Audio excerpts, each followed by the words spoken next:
we are back again. That's a good one. You can find me on Twitter. I'm at Josh_CARMAN. Connect with James over here at JamesYuile. Comment on if you can come up with a funny sword in the leg joke. I'd really like to make a meme or a contest out of this and then pick a winner and then send them something. Can you become the King of England if you pull it out? And so, yes, and never mind. So we're just gonna go straight into the news topics before I lose my job. Through that, just right through that. Just wall. like a sword through James's leg. Filet mignon is still the early front runner for this. So yeah, you got to come up with something that beats that. But in the news, no, it has to offend Josh's other brother for it to be a winner. That's my favorite thing is when your other brher gets offended at something we talk about. And I don't think he's been I offended think he's by been outright anything offended, yeah. We'll have to try harder. Sorry, John. Let's do this. I don't think he's been offended yet. All right, so here we go with our news. HuffingtonPost.com, written by Damon Beres, B-E-R-E-S, Beres, however you'd say that. The title of the article is Many Americans Unconcerned About Facebook Meddling with the News. I found this one to be interesting. Yeah, so go ahead and start us off and kind of give us a rundown of the article. Well, I mean, for those of anybody who pays somewhat attention to the way Facebook and other social media websites work, is they don't just feed you news unbiasedly. They don't just give you whatever news comes their way. Instead, there's algorithms that sort of they try to figure out what's going to keep you an active user of Facebook. Mm-hmm. And so if they figure out, oh, you have Republican leanings, well, they'll know that Republican propaganda, you might say, or just news that's going to benefit the Republican standpoint, will keep you using Facebook because you'll have a more pleasurable experience using Facebook. And so they feed you more Republican stuff, and they feed out, they try to take away anything that's against those positions. And if, vice versa as well. If like you're a Democrat, it'll do the same thing for Democrat news. And so there's a very biased filter on Facebook that makes sure you're always getting the news that affirms your beliefs, so that your Facebook experience is pleasurable. Because we all love echo chambers. Right, exactly. And now that isn't the news here. The news here is that they did some polling, they did some surveying, and people are not bothered by this at all, it seems. So there was another story about things that weren't actually in or selected by the algorithm. Things were being picked and boosted, and conservative stories were being shelved. Right. Because of the bias of the people who choose. Right. That was the story, and which is from a person who used to work, a subcontractor, I think they said, that used to help choose the stories that would go on the trending list. So it's disgruntled ex-employee is the source on that. Right. And it's interesting. I know a little bit about the Facebook Edge algorithm itself and how trending stories happen. And there's three main variables that get plugged into. So frequency of interaction is one. So how often your whatever your post is getting interacted with. Well, the type of interaction, so a comment's worth more than a like, and now I don't know if it's still the same with the new emotional responses that they've put in, and then there was one more that I can't forget, but so it's basically those ideas, right? How often your story is receiving interaction is essentially what picks it up to the top of the popular trend setting. But it's interesting. One of the things I've never used Facebook for is ascertaining news. That's never been a big thing of mine. I understand what you're saying, but it does it subversively. What it does is your friend will like a news story. Yeah, and I know it pops up in my feed, but I typically just go to the source of that. I'll just I don't know. I have just talk to Obama. A tab. I just call Obama and I ask him for the straight news. But what's did you really say this, man? Because you really had dinner with Anthony Bourdain in Vietnam? TFTI, bro. I thought we were friends. But the idea of it being something that people were very comfortable with isn't terribly surprising to me, right? Because we all like things that affirm our biases. Yeah. And so we don't typically. No, but the story was that ourselves. Facebook was cherry picking. Yeah, it was Yeah. leaning Democrat, Yeah, right? a And it was leaning Leaning 55, left, 45 but you're essentially. past Democratic in some things. yeah, which actually, I mean, of course, Facebook is denying these allegations, but that makes sense to me in my anecdotal experience because I have been saying, based on my own experience, that as far as Democrat primaries go, that Hillary seems to have all the TV attention, but the internet seems to have. Sorry, Bernie seems to have all the internet Yeah, attention. totally. And I'm thinking about it now. I was thinking about Facebook here. It's on Facebook that Bernie's getting all this attention. And that seems to fit sort of this story, right? Wouldn't you say so, Chris? I think that fits the demographics. I mean, most of Bernie's supporters are young people. And young Yeah, the people are more 33-year-old active. balding men with knives in their legs. And young people are more active on social media. So, $27 at a time, Bernie. but they were also, aside from politics, they were picking things that they thought were going to be hot topics, but they didn't want to get left behind because, you know, They were thinking ahead. well, on the internet, it's all about having the story first, right? So there were things that maybe the algorithm wasn't picking up, but they thought might become a huge topic. So they would put it into the trending column. Oh, and simply just insert it in there? Yeah. Oh, okay. I mean, Of that- course, it could be also that, you know, we have a Facebook page, and Facebook gives us the opportunity. We've not really used it because we're poor, but Facebook gives us the opportunity to boost our page by putting in some money, and then Facebook will apparently throw our faces all over other people's news feeds. Vomit our faces. Yeah, I mean, everywhere. kinda. I mean, yes and can kinda some of no. this be that maybe left-leaning outlets are investing in getting their faces And totally spending blasted more. all over Yeah, Facebook? And I wouldn't be terribly surprised if that were true because it's just simply being better at taking advantage of. Yeah. Apparently, what's available. Obama's first win, presidential campaign win, I guess he used Facebook very much to his spin In to 2008. yeah, the 2008. I guess Yeah. like a lot of. I mean, not saying that it was all of his success, but they say that Facebook was a great source of his success because I guess his campaign people used it quite efficiently for him. Yeah, I guess I'm curious Set a if new bar. I'm curious if this is really a problem because since it is Mark Zuckerberg's property and he can It's a kind of private company. Do what yeah, you want. Right. that's what I'm thinking. Like you can kind of do whatever you want with this. Isn't the onus on the user to kind of be aware about Yeah. what's going on and then figure out how to mitigate accordingly? Right. People kind of forget that this is just a private company that's offering a platform, and all of a sudden they want it to operate according to like journalistic integrity that we'd expect from the public sphere. It's like this isn't really the public The sphere. public sphere doesn't even operate Right. with a sense of journalistic integrity. Why am I going to expect Mark Zuckerberg Yeah, to do it's that? sort of a synthetic public sphere, right? It's developing a personalized public Yeah. sphere for you. But I also think this is people's own fault. Like, I get news stories from outlets I want to get news stories from because I follow their pages directly.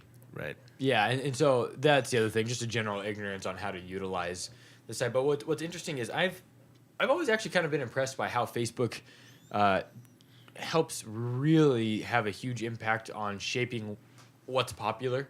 When we do our own Facebook Live It's a little scary, feeds, it's incredible. Like when the Facebook Live is such a thing that's being pushed by Facebook itself, even though there was part of this poll that this article talks about is how most of the people that they polled weren't actually interested in using that portion of the app, especially on the mobile phone. But it's still something that receives so much attention in the algorithm because it's given so much weight by Facebook. And so you're going to see it increase in popularity exponentially over the next year to the point where everybody's going to be doing it. My wife wanted to do a live feed of her trip at Disneyland with her friends and just to do it and just to see it. And so it's just a weird, I don't know, it's just kind of a weird thing to me, but I am very impressed kind of with how they do that. Any last thoughts on that before we keep moving right along? No, pretty Nope. good. All right. Well, I think this one will be a little bit fun for us. E3 is coming up here this month yeah. pretty soon. E3 is dope, super dope. We will have our own booth there.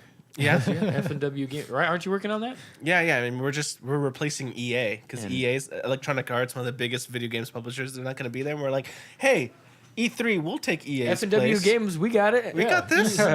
We could totally afford a booth there. We have no games to show, but Speaking of buying attention, E3's coming. And so, what are some of the games you guys are looking the most forward to? What's being debuted at E3? I don't even know. well, not necessarily debuted, but What do you want to see more of? Mass Effect Andromeda. Oh, yeah. This is the E3 when they reveal a lot because it's supposed to come out first quarter of 2017. Yeah, because we just got the teaser last time. Right, so we're finally going to get to see some things, and I am a huge Mass Effect fan. Yeah, Mass Big Effect time. was great, except the end. Yeah, I thought the end was fine, but we can disagree with that all day. But I'm definitely looking forward to Mass Effect Andromeda. You've got the list there. Why don't you send me over the list so I can look at I'll it too? send it to both y'alls. You should have sent that All before we y'alls. started. Yeah, you know. Ooh. Oh, we forgot to talk about Preacher came out last night. Oh yeah, well go ahead and talk about it Yeah. now. Well, Preacher was pretty great. Wow, that was loud, I huh? don't even know what that is. What sound was that? That's you sending us the link. Yeah, don't send stuff to my computer while the computer's also recording. Boo-doo. Oh, yeah, Dishonored 2 is going to be rad. Oh yeah, Dishonored 2. I love Dishonored 1. Yeah, it I was liked so it a lot. great. It was very great but limited. It was one of those games when you realize the second one is going to be the best. But it kind of felt like it hit the limits of the technology at right, the time. right. It also felt like it could have been like it wanted to be open world, but Yeah. they didn't quite have the maybe the money it takes to make it an open world game. So I'm hoping that the second game pushes that boundary a lot more, so Yeah. we have much more of an open world game. Also looking forward to Deus Ex: Mankind Divided. You keep doing things, Josh. No, I'm on mute. I don't okay. know what that is. Deus Ex: Mankind Divided. I was a huge fan of the previous Deus Ex game. It had this awesome aesthetic to it, pretty decent story, talking about the rise of basically about what it means for society, for human beings to take on cybernetics, to take on different kinds of to allow technology to affect us more fully, and what that means for society and what that means for conflict. And I think the next game is going to explore that even further. Of course, there's Final Fantasy 15, the game that was debuted in preview form about a decade ago and has taken a decade to get as far as it is now and is finally going to release. Have you been caring at all about Final Fantasy 15? I haven't ever cared about Final Fantasy. I'm interested in the Final Fantasy VII remake. I don't generally Yes. like turn-based games. Well, Final Fantasy hasn't been turn-based for quite a long time. Well, I didn't bother looking because back then it was. And It was at one point. It was turned all the way through 10, wasn't it? It was in 10, and starting with Final Fantasy 12. 11 was an MMO, a little bit different, but Final Fantasy 12 started to move away from the turn-based we got stuff. Battlefield 1. That's going to be Yeah, hopefully actually, really awesome. I've Looks always pretty good. wanted a first-person shooter based on World War One. I love that Call of Duty tried to go into the future and Battlefield was all, ha, see ya. Yeah. We're That's going cute. backwards. Also, Nintendo is putting a lot of effort into showing The Legend of Zelda for Wii U and NX. That's going to be interesting. I'm interested to see what Gears of War 4 does. Largely, the Gears of War series has been, I don't know, kind of the same, right? But I don't know. Have you seen any of the difference, Chris? I know we played the first couple I ones played together. the first two. I don't think I made it to the third one. Yeah, and there wasn't ever anything like that big of a deal, but this new one is powered by the Unreal Engine 4. They are all powered And by so, Unreal Engine. because of that, it's supposed to make it like what they call Awesome. genre-defying graphics. Unreal's a pretty fun. If anybody out there is ever thinking about making games, It's Unreal Unreal. is free. Yeah. But genre-defying, So go buy it or go download it and play around and make your own world. It's pretty fun, actually. Titanfall 2. That's interesting. Yeah. Maybe they'll give us the rest of the game. boom. Yeah, maybe it will be only a single-player campaign this time. So, anything that you're not excited for or that you think just I'm looks curious. dumb? It says Hitman's on the list, but Hitman's already out. It's coming out Sort of. in episodes. Yeah. So, I they'll mean, I probably played the talk about first next two. episode. Did you like the first two? Yeah. Has the episodic It's annoying. It's annoying. You don't like it. Because I'd rather just play all of the levels. I love episodic. It doesn't even feel well. This doesn't feel like episodic. This feels like they're releasing one level at a time. Yeah, this isn't a story-driven sort of game. Okay, Right. This is more like each episode is a level. Yeah. Essentially, it's a map. So Yeah, it's that's dumb. frustrating. Yeah, it's that's annoying. dumb. So I stopped, and I'm gonna wait till it's all out, and then I'll then I'll go back and play the whole thing when it's all out. I think the most surprising thing about this list of upcoming games for E3, and I don't know, Josh, if you have a lot of experience with like following the previous E3s, but I follow them pretty closely these last maybe 6-7 years. This is a remarkably small list of upcoming games, and a lot of that is there's a lot of publishers not going to E3 this year, It's expensive to do. yeah, it's expensive to do, and I think we're coming into the age now when it's easy for a publisher to speak directly to the customer, Yeah. and they don't need news outlets to do it for them. E3 originally was a place to get the news. It was a hub, right? Right, to get the news attention, to get all the channels and magazines attention for a week. Yeah. So that you could get your game in front of a lot of people through their outlets. But their outlets are becoming increasingly meaningless now that, every YouTuber and every and Facebook and what have you, you can kind of get your games right in front of people very quickly and very easily. And E3 is becoming sort of a remnant of a older time. Obsolete. A little obsolete. And I didn't have a chance to look into this, but apparently it's going to be there's going to be a public E3 for the first time. E3, the Electronics Expo, was originally only for press. Mm-hmm. And they're talking about how it's actually going to be public, possibly coming soon here. So anybody could go and enjoy E3. And I've been to E3, so to speak. I've had some adventures around it. And it's already a huge event. And I can't imagine how much bigger it's going to get Yeah, if it you would make be it open to huge. the public, if you let those floodgates open. Chris, have you ever had any E3 adventures? I have not. I generally avoid crowded areas. So I did have a friend who went last year. He texted me. I was like, "Hey, where are you?" He's like, "Oh, I'm at E3." I was like, "What are you doing?" Thanks for the invite. A couple of years ago, I met Greg Miller at E3, and he was a really cool guy. He's at the time he was working for IGN.com. Now he does his own thing with Kinda Funny. And everybody shout out to Greg Miller. Tell him that James is saying hi. You'll remember me from E3 3 or 4 years ago. Yeah, that's kind of cool. This smaller list. Not. Do you say it's not as impressive? Because there are some big name games. They're Yeah, big it's name stuff. games, but EA's there and Square Enix and yeah, well, EA won't be at E3 this year. They're going to have a press conference just before E3, but they won't have an E3 presence. then why are these? Okay, Yeah, they're listed on here games appearing at an off-site conference near E3. See? at LA Live next to E3. Interesting. Yeah, and Activision isn't going to be. I wonder what E3 other either. because this is just the games. I wonder what other tech will be debuting. Because E3 is more than just games. Right. Also, the time I went to E3 a while back, it was having an increasingly increasing more space for indie developers. And I could imagine that if I went to E3 this year, that I would probably just go around to all the indie games. It'd be a lot more fun. And play those. Because, I can already get all the news I need about big AAA Yeah, games. yeah, That's not hard to get. Not tough to find. But to be able to go hands-on with just tons of indie games, that would be a lot of fun. There's Yeah. a lot of really cool indie stuff out there these days. Yeah. Yeah, and well, the problem with indie is there's a lot of great indie stuff, and there's 10 times more trash that you have to wade through. So Humble Bundle did their spring sale, and every day they had different 100 games on sale, and I would have to weed through 100 games to maybe find one that was worth purchasing for a few bucks because they're indie games. But having to wade through all that trash to find the one or two nuggets became exhausting. That's the problem with indie games, is that still isn't a really good Yelp for indie games where You got Steam reviews. there is Steam reviews, but Steam Big itself, steaming pile. I don't think Steam is a very browsable. No, I don't like the UI either. Yeah, I don't like browsing on Steam. Yeah. I like Steam telling me about a sale. I like Steam advertising a few things, and I'll check it out. But I hate browsing Steam. And Are there's you no a tab browser? What? Do you browse with a lot of tabs open? I do. Yeah, I'm the same way. And Yeah. you can't really do that on Steam. Right.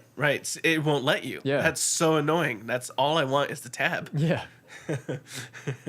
I don't. Steam, on the one hand, is one of the most All I amazing want from gifts. Steam is tabs and Half-Life 3. You're gonna get neither one. Neither one. Half-Life 3 confirmed for never. Speaking of confirmed for never, All right. we didn't think this day would ever come, but it has officially arrived. Trump. His victory odds soar as the Hillary Clinton death cross Wah, wah. strikes. From zerohedge.com, written by Tyler Durden. Yeah, I know. So essentially what's happened is I don't believe you. popularity has crossed, where for the first time, right on like a polling chart, Hillary has been seen as less popular as a candidate than Donald Trump. It is completely possible that in 2017 we'll be talking about President Trump. Yeah. Imagine that. Yeah, I know. And I think one of the reasons that Clinton's popularity is declining is because of things like this. She has refused to debate Sanders in California. This is an article by Brian Stetler from CNN. And so they had agreed to four debates in the remaining portion of their campaign back in February, and they had 3 out of the 4 already.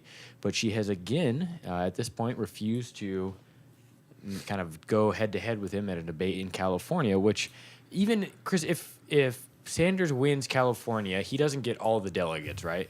I don't know how California works, if it's a split. I don't think it's a winner-take-all. It's a proportional. But if he does get 66% of the 500 delegates, right, that puts him somewhere around the 300 range-ish. And Well, that's, the last poll I saw said Hillary was going to win California anyway. oh, really? Yeah. Okay, I hadn't seen that one. So Josh, breaking news. I don't have to report for jury duty tomorrow. Boom! okay, that's good. Boom! It's Why are you shirking your civic duty? I love jury duty. I've done it before, which is why I know I hate it. Okay, fair enough. Actually, our dad really likes jury duty. Well, I have to, now that I've said that, it's a nuisance for everybody. It's a nuisance we all share. Especially now with a knife in your leg. Right. But I've done jury duty a handful of 2 or 3 times. One of those times I was on a real interesting court case.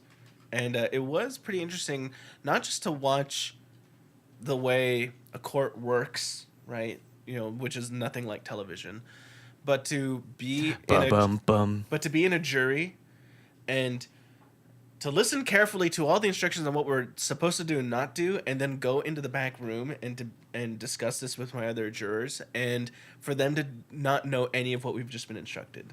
It completely destroyed the system for me, because you cannot trust jurors to do their job right. If my situation is indicative of most, it was a nightmare. I had to remind my fellow jurors of what we were discussing and not discussing, and what we were supposed to assume and not assume. And it was wild how little they paid any attention to anything. Anyway. And you trust them to pick out the leader of this country.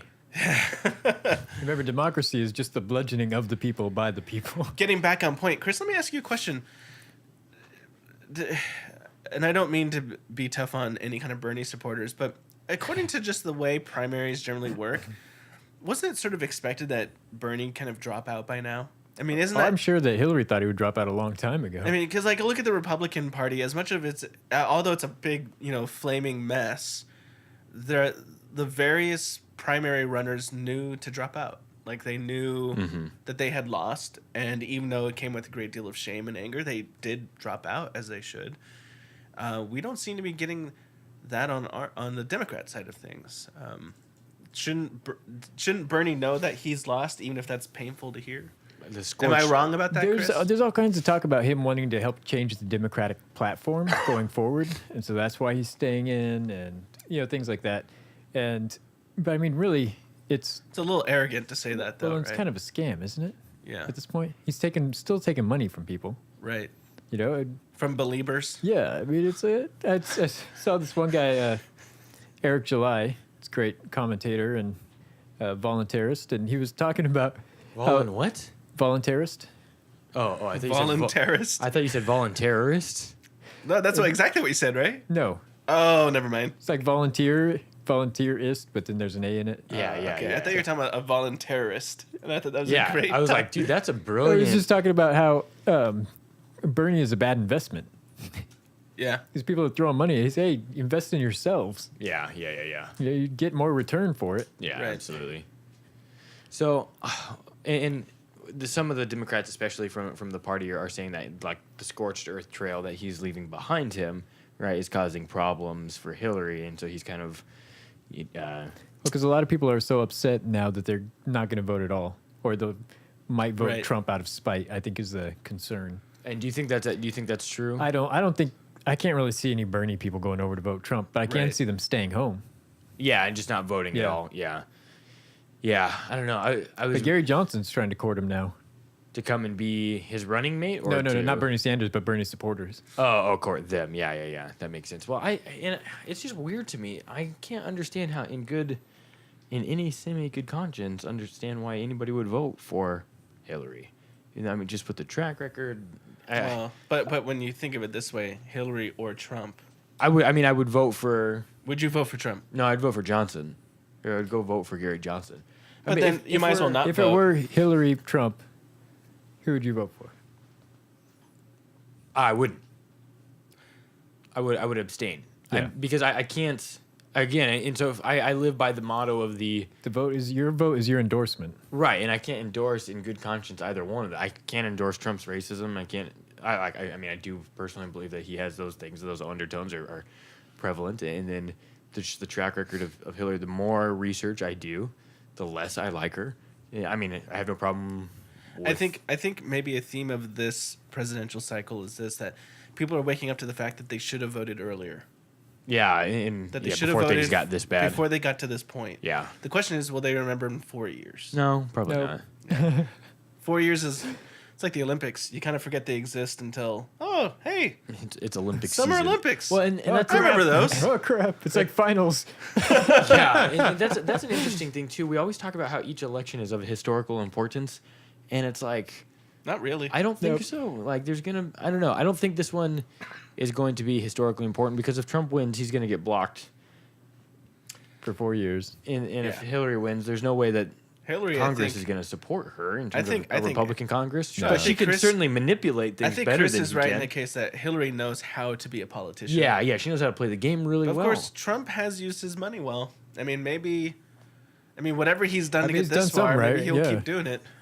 I'm not saying I like any of this. I'm just saying that Yeah. maybe he'll keep being his version of effective. But he's already toning everything down. I saw an interview with him the other night where he was saying everything's negotiable. They Yeah. asked him about Yeah. things he said before. Which is so smart, man. He's such a snaky snake with Yeah. that kind of stuff. Snake is snake. Wouldn't it be hilarious if he brought us into a golden age? That's what I think would be so funny.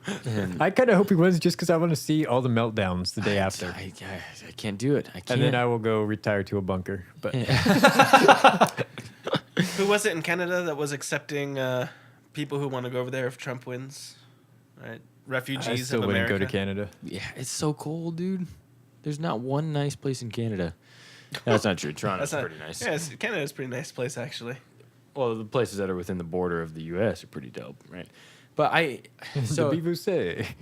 and the thing ultimately that scares me the most when kind of discussing this, really this cross section of where people are at, so the preference among the registered voters, according to this zerohedge.com article, discuss how it's for people who are into voting for Trump. You have whites, seniors, and independents there, and then Clinton has the minority votes, including African Americans, Latinos, and women, and then the young vote at 18 to 34. It's So funny that they call it's not- women a minority vote. and Isn't that kind of an odd thing to say? and What are the numbers on that? the specific ones on here. No, I mean like women voters to men voters. Are they minorities still? No, women outnumber men in America. Right. It's just weird to But call. as registered voters? I don't know about that. That could be. Yeah, that might Yeah. that might be a good point.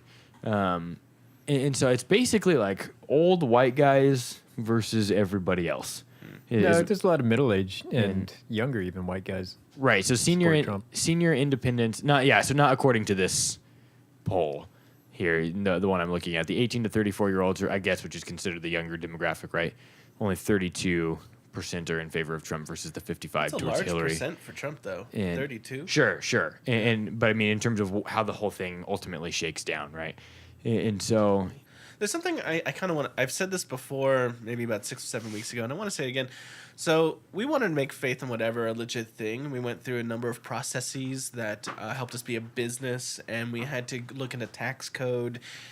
And something we all discovered in this process is businesses get taxed like crazy. it is expensive. At the end of the day, a business Share our owner- videos. We and didn't all click on discover. I've been railing about taxes for years. Well, Nobody listens to the crazy right, guy. but you know what most of us learned is that if you own your own business, expect to be taxed about 50% of all of your Well, income. it's not really like 50%, depending Well, on what you make. No, I mean, Corporation tax is 35%. well, I'm talking about when you. you bring together state-related taxes, federal-related taxes, plus both ends of Social Security that you have to then pay. start thinking about property tax, fuel tax. Right, but I'm just talking about businesses for now. That's it ends up being about 50% of the income of the business. Of course, you can try to get some things written off, which can always be helpful. But that's a ton of tax. And when you're just a W-2 worker, which I have been most of my life and I will continue to be, that's different. That's a completely different tax burden. Yeah, different ball game. It's less burdensome as a W-2 person than it is for a business owner. And if you're wondering why somebody like Bernie Sanders is scary to some, it's because some people are paying a 50% tax already, and to hear him talk about raising taxes, Well, his tax plan would include 10 to 15%, according to his people, tax increase on middle class. right. Well, actually, on everyone across the board. And so all I'm trying to say is when I was looking at somebody like Bernie Sanders through my W-2 eyes, he didn't seem that bad. Mm-hmm. But once I started looking into what it's like for somebody who's maybe owning a small business, and I started looking through the eyes, Which is technically what we are doing. Right. Very small, mind you. I realized really how nightmarish some of his statements are. Yeah. Because we're not going to make a living on Faith and Whatever. Like, the taxes through Faith and Whatever aren't going to hurt us because we're going to make jack, right? But it gave us a context to learn about what a small owner already pays. Yeah. And yeah, that is really scary. I understand why he scares off some voters. Yeah, totally. And so speaking of that, like our videos and share them so that way you generate more clicks and that Yeah. way we get more money. I think we are at a whopping 12 cents. We've made 12 cents yeah. on YouTube. Which is Right actually here, which right is actually here. pretty dope when you think about like, hey, we've just gone to sleep and we're talking and somehow we've made 12 pennies. Yeah, 12 cents. Our opinions, Chris, are officially worth Less than the cost of inflation. and Uh, oh man, you just totally took the air out of this room. I really appreciate that. But Well, it needed to be cleared out. find us Hey, on I got driven through by a sword and I'm still podcasting today. So Uh, I've earned that 12 cents and maybe then some. So in maybe? support of that, share this video. If you have any thoughts or opinions on who would be less horrific of a president between Clinton and Trump, I would love your opinions and your insights and to consider things because we're not like your typical Facebook goers. We want to have our opinions challenged. I want to be further educated. So anyway, find us on facebook.com/faithandwhatever and we'll connect with you there.